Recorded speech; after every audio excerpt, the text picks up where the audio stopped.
Welcome to Tavish kitchens. நீங்கள் இன்றைக்கி பார்க்க போகிறது கேசரி. இது வந்து நார்மல் கேசரி தான், பட் ஆனால் வந்து நான் குவான்டிட்டி மட்டும் அதிகமாக பண்ணுறேன். நான் அரை கிலோ வந்து நான் ரவை எடுத்திருக்கேன். நான் வந்து அடுப்பு ஆன் பண்ணிவிட்டு நல்லா சூடான பிறகு நான் ஒரு 400 கிராம் எண்ணெய் ஊற்றுறேன்.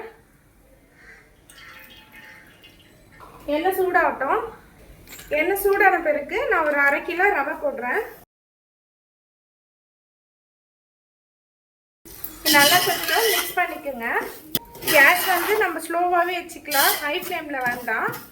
நல்லா மிக்ஸ் பண்ணிக்கோங்க. இதில் வந்து நான் வெள்ளரி விதை போடுறேன். இது வந்து ஒரு கைப்பிடி அளவுக்கு நான் போடுறேன்.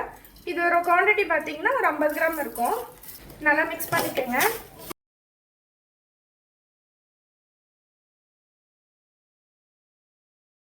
ஒரு கைப்பிடி அளவுக்கு நான் காஞ்ச திராட்சை போடுறேன்.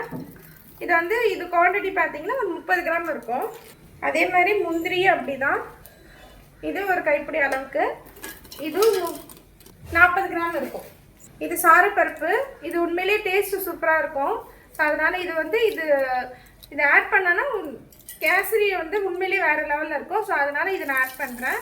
நல்லா மிக்ஸ் பண்ணிக்கோங்க.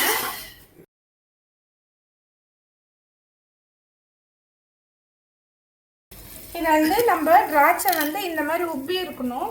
உப்பி இருக்கும்போது தான் நம்ம வந்து தண்ணி ஊற்றணும். இப்போ நான் தண்ணி குவான்டிட்டி நான் சொல்கிறேன். இந்த பாத்திரத்தில் நான் தண்ணி சூடு பண்ணியிருக்கேன். ஒரு 2 லிட்டர் தண்ணி சூடு பண்ணியிருக்கேன். இது நான் தண்ணி ஊற்றிக்கலாம். நம்ம கொஞ்சம் கொஞ்சமாக ஊற்றி மிக்ஸ்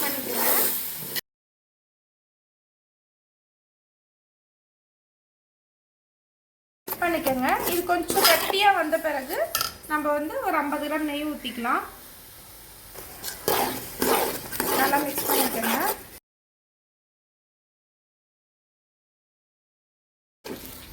நல்லா இது கொஞ்சம் இந்த மாதிரி எந்த அளவுக்கு நல்லா டைட்டாக ஆகிடுச்சு, இந்த அளவுக்கு இருந்தால் போதும்.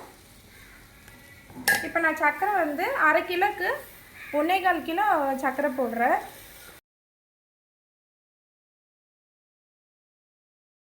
நல்லா மிக்ஸ் பண்ணிக்கோங்க. சர்க்கரை போடும்போது கொஞ்சம் வந்து தண்ணியாக இருக்கிற மாதிரி தான் இருக்கும்.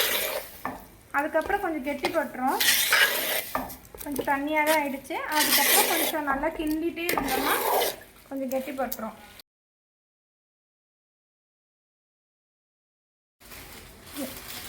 நான் ஒரு மூடி ஊற்றுறேன்.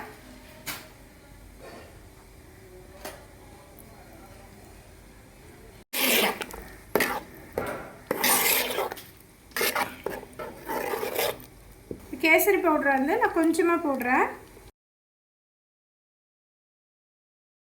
கொஞ்சம் பார்த்தீங்கன்னா கிட்டத்தட்ட ஒரு 1/2 ஸ்பூன் போட்டால் போதும்.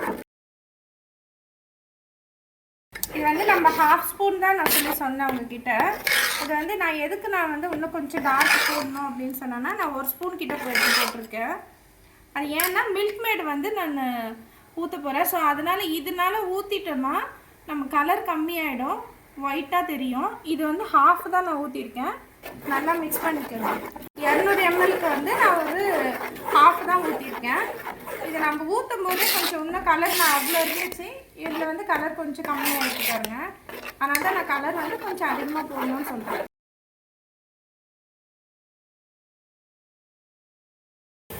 அவ்வளோதான், இது ரெடி ஆகிடுச்சு. இது லைட்டாக இந்த மாதிரி ஒரு பபுள்ஸ் வரும்போது அந்த ஸ்டேஜில் நம்ம ஆஃப் பண்ணால் போதும். இது நல்லா ஆற விட்டோம்னா நம்ம கெட்டி பட்டுரும்.